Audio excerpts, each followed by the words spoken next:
I was born in Seoul, South Korea, following the Korean War, and it was a very difficult time, as you can imagine.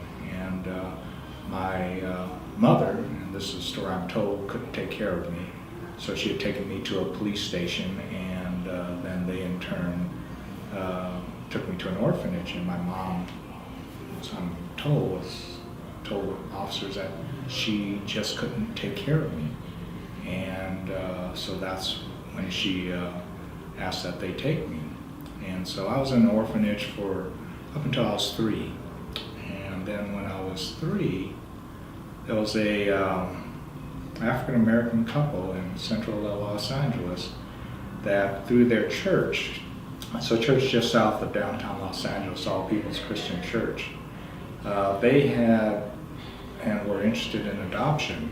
And so the Children's Christian Society had brought them many books of orphans. And as they looked at the books, my mom likes to tell me the story. She and my father were flipping through the books and looking at all the orphans, and then it came to the page with my picture, and my dad said, "He's the one." And my mom says, okay. And she began to turn the page, and my dad put his hand on the page and said, "No, he's the one." And my mom looked at him and said, "Clarence Mack, there are many kids in this book that we can look at." And he again put his finger on my picture and held it there this time and said, "He is the one." And so my mom then made the agency aware that they wanted me. And shortly after that, Korea had sent a letter to my parents saying, "He's too sick, we can't send him." And my dad told my mom, "You write them a letter and you tell them, send him or send no one." And I was on the next plane. I'm on a plane and I come to Los Angeles, and I grew up with my adoptive family in the Crenshaw area of Los Angeles.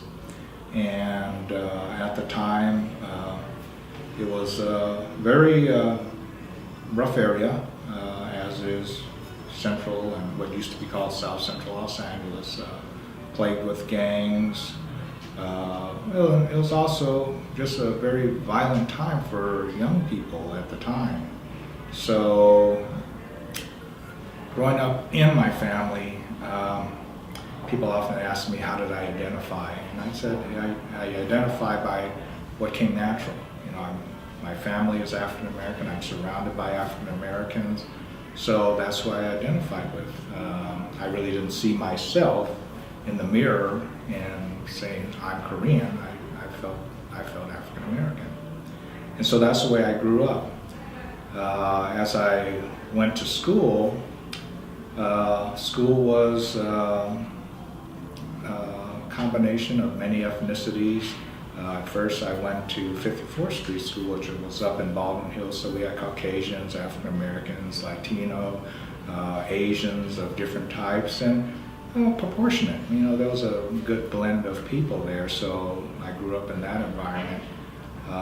Then when I was about to go in the 5th grade, they moved me back to my home school, and that's when I got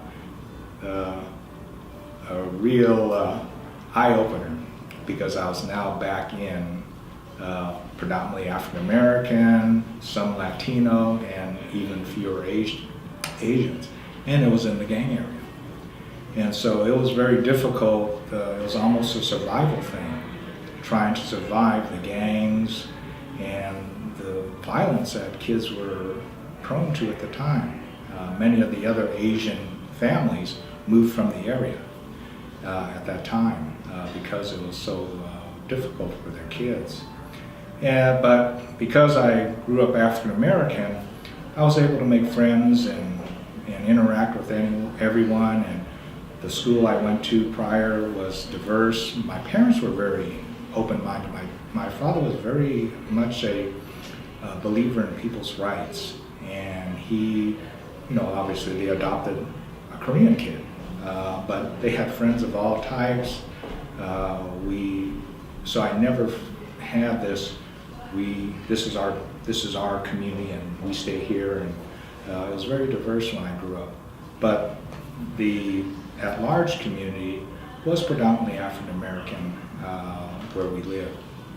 And so during that time, as I said, it was a very difficult time, and there were times that I wondered if I was even going to get through this. But as I was leading to it, because I had this background, I was able to make friends. And one of my friends was a gang leader.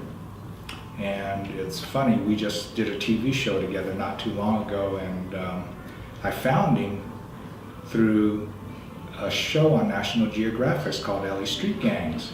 And as my wife and I were watching it, about halfway through the show, I see him. And I tell my wife, that's the guy I've been telling you about for years who used to protect me. And his name is T. Rogers. And he was the leader of one of the black African American gangs, and they had other leaders of other gangs. But he would protect me, and I always tell the story. There was one time where this group of gang people are after me, and T's sitting over on the bleachers, and I'm hauling tail, and he yells out my name, Emile, are you okay? And so I stop and I turn around and I look at the gang members that are chasing me, and they stop, and I said, yeah, I'm okay. And the next time I turned around, they were gone. Yeah. So this was, part of what helped me survive those very difficult years. And so I really didn't. I had a few Korean friends, but I really wasn't connected to the Korean community, and that didn't come till much later.